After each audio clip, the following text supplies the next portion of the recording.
Let's take a moment to talk about what I did to open my private practice. So, the absolute first thing that I did once I fully decided that I wanted to open a private practice was start saving.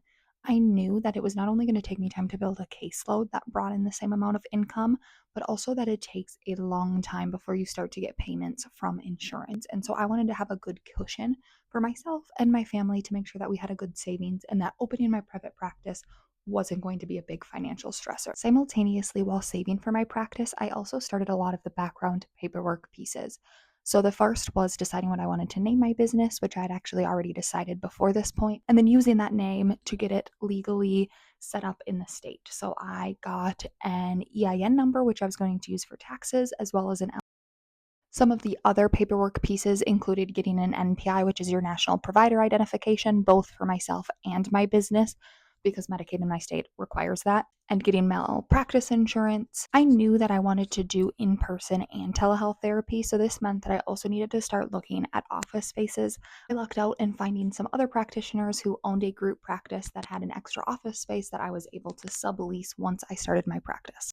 Then came the most paperworky part and also the most time consuming part in terms of wait time, which was getting credentialed with insurances. I knew from the jump that I wanted to accept insurances and work with the four major insurances in our area.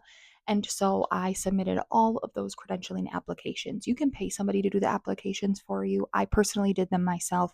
It's basically asking the same questions and answering them over and over and over again.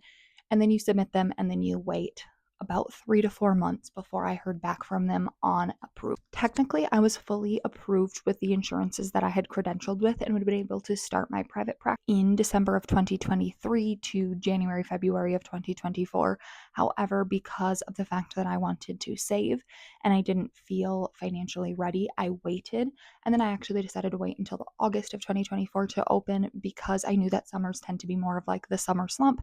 And I wanted to make sure that I was starting at a time that felt really good and then I could feel really confident about getting started. Once it got to that summer that I was getting ready to open, the next big thing that I needed to do was the next piece of paperwork, which is like intake paperwork, decide my policies like cancellations, the questions I wanted to know before, the prices I was going to set, all of that kind of behind the scenes stuff. The way that I did this was by actually deciding which EHR system I wanted to go with first. And so I had done some research and I decided that Simple Practice was the absolute best fit for me.